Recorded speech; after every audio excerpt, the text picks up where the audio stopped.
Jupols, good afternoon. Magluluto po kami ngayon ng Biko, merienda, Malagkit, yan. Mga ka-Jupols, kung bago lang kayo sa channel ko, mag-subscribe na at click yung bell notifications. Mga ka-Jupols, ipapakita ko po sa inyo yung proseso ng pagluluto ng Biko, yun, Malagkit. Yun, let's go mga ka-Jupols! Yan, mga ka-Jupols, tinataphan. Merienda namin, magluluto.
pagkatapos natin tunawin yung yung asukal, yung isusunod natin na proseso, mga kajupos, ilalagay na natin ito na malagkit sa dyan. Wow! Antay-antayin po natin to, mga kajupos. O nga pala mga kajupos, depende sa asukal na ilalagay nyo mga kajupos sa panlasa nyo kung matamis. Kasi minsan yung iba na panlasa gusto hindi matamis, yung iba naman gusto katamtaman. Yun. Ito, katamtaman lang to kasi 1/4 na asukal lang. Yun. 2 nyog sa gata, tsaka 1/2 kilo ng malagkit. Yun po. Yan mga kajupos, ilalagay na natin. Yan. Yan, ilalagay po natin yung malagkit sa gata na latik.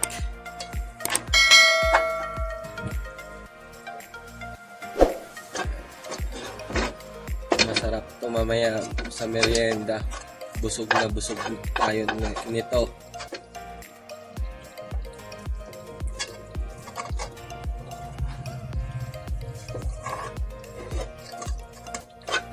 Ayan o.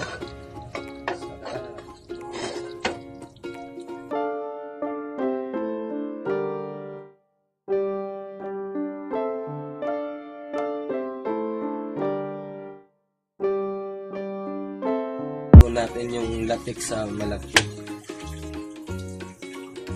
Ganyan po mga ka-juples yung proseso paggawa ng biko.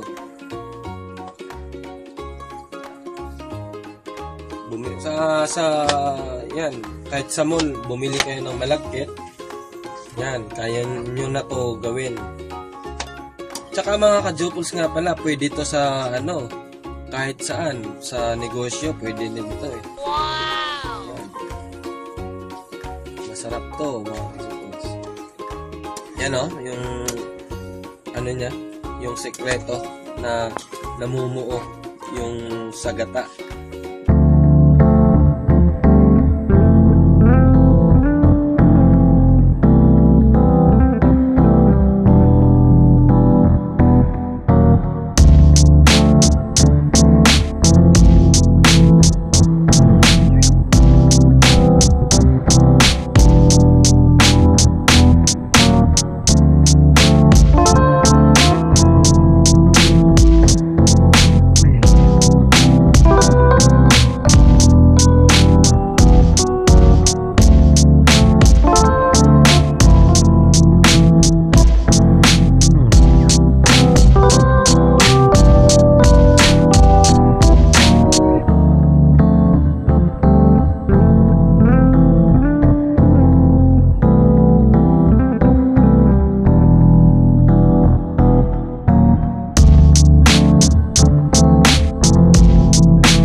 Mga ka-jupols, pinapamantika ko talaga yung para hindi dumikit sa kawali, no? Kita nyo, walang dumidikit. Yung mga ka-jupols, ganyan. Yan po yung sikreto, diba? Sabi ni Mrs. na pag dapat lumabas yung oil ng nyog, yung sagata, para hindi daw dumikit yung malagkit sa kawali. Yan. Yan. Maliwalag po mga ka-jupols ha. Yan. Yung kalamansi o. Tingnan nyo. Mga ka-jupols, dapat patuyuin natin to kasi basa pa sa basa pa sa mantika ng nyog. Yan. Yan po yung dapat nyo gawin. Yan. Antay-antayin lang natin to mga kajupos. Minuto na lang to, matatapos na to ha. 2,000 years later.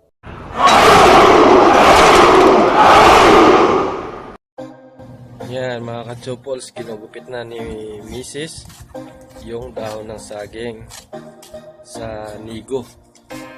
Kasi dito ilalagay natin yung biko na malagkit. Tsaka ibibenta na po ni yan, tada! Siya po yung taga-binta. Pero biro lang mga kachopols. Kasi merienda lang po. Sa mga nagbabalak mga kajopuls ha, huwag niyo kalimutan na pwede to sa negosyo natin. Yan. Kumita tayo tsaka yumaman. Kahit mga sa OFW or sa ibang bansa dyan, pwede luto-luto din sila sa Biko na malaki. Ganito pag sa probinsya. Yan mga kajopuls, sinalagay na natin yung Biko. Dapat mga kajopuls malinis yung dahon ha. Dapat punasan. Siyempre di nyo alam kung may mga bacteria or virus dyan. Mahirap na ngayon mga kajopuls kasi sa coronavirus. Mga kajopuls, mag-ingat po kayo sa coronavirus. Tsaka dapat mag-stay at home. Huwag matigas yung ulo. Dapat sumunod sa kung ano po yung panukala sa gobyerno. Kasi para din po yan sa atin. Ito po yung ginagawa namin kasi home quarantine kami. Yan o, mga kajopuls.